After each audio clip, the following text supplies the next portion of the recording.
Enfin, cette idée du temps avait un dernier prix pour moi. Elle était un aiguillon. Elle me disait qu'il était temps de me mettre si je voulais atteindre ce que j'avais senti quelquefois au cours de ma vie, dans de brefs éclairs du côté de Guermantes, ou dans mes promenades en voiture avec Madame de Villeparisis, et qui m'avait fait considérer la vie comme digne d'être vécue. Combien me le semblerait-elle davantage maintenant qu'elle me semblait pouvoir être éclaircie? Elle qu'on vit dans les ténèbres, ramenée au plus vrai de ce qu'elle était. Elle qu'on fausse sans cesse. En somme, réalisée dans un livre. Que celui qui pourrait écrire un tel livre serait heureux, pensais-je. Mais quel labeur devant lui! Pour en donner une idée, c'est du côté des arts les plus élevés et les plus différents qu'il faudrait emprunter des comparaisons. Car cet écrivain, qui pour chaque caractère devrait faire apparaître les faces opposées, pour en montrer son volume, devrait préparer son livre minutieusement, avec de perpétuels regroupements de forces, comme une offensive, et le supporter comme une fatigue, l'accepter comme une règle, le suivre comme un régime, le vaincre comme un obstacle, le conquérir comme une amitié, le construire comme une église, le suralimenter comme un enfant, le créer comme un monde, et sans laisser de côté ces mystères, qui n'ont probablement leur explication que dans d'autres mondes, mais dont le pressentiment est justement ce qui nous émeut le plus dans la vie et dans l'art. Mon livre, grâce auquel je leur fournirai le moyen de lire en eux-mêmes, de sorte que je ne leur demanderai pas de me louer ou de me dénigrer, mais de me dire simplement si c'était bien cela. Si les mots qu'ils lisent en eux-mêmes sont bien ceux que j'ai écrits. Les divergences possibles à cet égard, ne pouvant du reste provenir toujours de ce que je me serais trompé, mais quelquefois de ceux des yeux du lecteur, qui ne seraient pas de ceux à qui mon livre conviendrait bien pour lire en soi-même. Françoise, au contraire, devinait mon bonheur et respectait mon travail.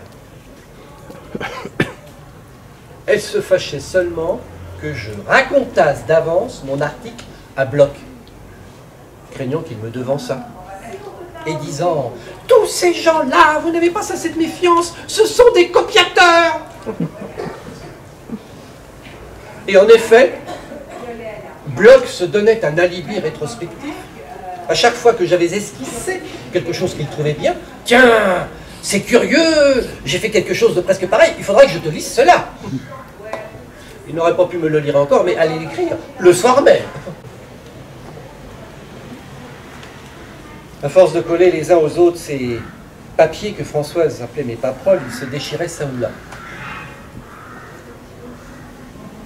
Au besoin, Françoise ne pourrait-elle pas m'aider à les raccommoder? De la même manière qu'elle mettait des pièces aux parties usées de sa robe. Ou qu'à la fenêtre de la cuisine, en attendant le vitrier, comme moi l'imprimeur, elle collait un vieux morceau de journal à la place d'un carreau cassé. Et Françoise me dirait, en me montrant mes cahiers rongés comme le bois, où l'insecte s'est mis: « Regardez, c'est tout mité, c'est malheureux. Voilà un bout de page qui n'est plus qu'une dentelle. » Et l'examinant comme un tailleur. « Je crois pas que je pourrais le refaire. C'est dommage, c'est perdu. C'est peut-être vos plus belles idées. » Et comme on dit à Combray, il n'y a pas de meilleurs fourreurs qui s'y connaissent aussi bien comme les mythes. Ils se mettent toujours dans les meilleures étoffes. Et quand je n'aurais pas autour de moi toutes mes paperoles, comme disait Françoise, et que me manquerait juste celle dont j'aurais besoin, Françoise comprendrait mon énervement. Elle qui disait toujours qu'elle ne pouvait pas coudre si elle n'avait pas le numéro du fil et les boutons qu'il fallait. Et puis parce qu'à force de vivre de ma vie, Françoise s'était fait du travail littéraire une compréhension instinctive, plus juste que bien de celles de gens intelligents. À plus forte raison que de celles de gens bêtes. Car nos plus grandes craintes, comme nos plus grandes espérances, ne sont pas au-dessus de nous. Et nous pouvons finir par maîtriser les unes et réaliser les autres.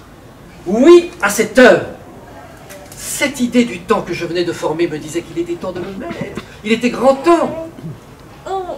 Mais...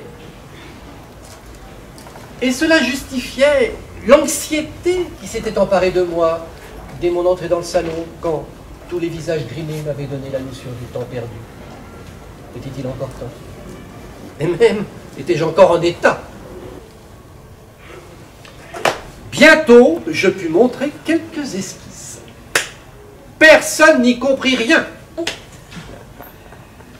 Même ceux qui étaient favorables à ma perception des vérités que je souhaitais ensuite ancrer dans le temps me félicitaient de les avoir découvertes au microscope. Quand je m'étais servi au contraire d'un télescope pour apercevoir des choses très petites, en effet, mais parce qu'elles étaient situées à de longues distances et qu'elles étaient chacune un monde. Là où je cherchais les grandes lois, on m'appelait fouilleur de détails. D'ailleurs, à quoi bon faisais-je cela? Jeune, j'avais eu des facilités, et Bergotte avait trouvé les pages de collégiens parfaites. Mais au lieu de travailler, j'avais vécu dans la paresse, dans la dissipation des plaisirs, la maladie, les soins, les manies, et j'entreprenais mon ouvrage à la veille de mourir, sans rien savoir de mon métier. Pourquoi le duc de Guermantes, dont j'avais admiré en le regardant assis sur une chaise, combien il avait peu vieilli, bien qu'il eût tellement plus d'années que moi au-dessous de lui, dès qu'il s'était levé, qu'il avait voulu se tenir debout, avait vacillé sur des jambes flageolantes, comme celles de ces vieux archevêques sur lesquels il y a de solides que leurs croix métalliques, et vers lesquels s'empressent de jeunes séminaristes gaillards, et ne s'était avancé qu'en tremblant comme une feuille, sur le sommet peu praticable de 83 années, comme si les hommes étaient juchés sur de vivantes échasses, grandissant sans cesse, parfois plus hautes que des clochers, finissant par leur rendre la marche difficile et périlleuse, et d'où tout d'un coup, ils tombaient. Était-ce pour cela que la figure des hommes d'un certain âge était aux yeux des plus ignorants, si impossible à confondre avec celle d'un jeune homme, et n'apparaissait qu'à travers le sérieux d'une espèce de large? Je fus surpris que les miennes fussent si hautes sous mes pas. Il ne me semblait pas que j'aurais encore la force de maintenir longtemps attaché à moi tout ce passé qui descendait déjà si loin. Aussi, s'il m'était laissé assez longtemps pour accomplir mon œuvre, du moins ne manquerais-je pas d'y décrire d'abord les hommes, alors cela dût-il les faire ressembler à des êtres monstrueux, comme occupant une place si considérable à côté de celle si restreinte qui leur est réservée dans l'espace, une place au contraire prolongée sans mesure, puisqu'ils touchent simultanément, comme des géants plongés dans des années, à des époques vécues par eux si distantes, entre lesquelles tant de jours sont venus se placer dans le temps.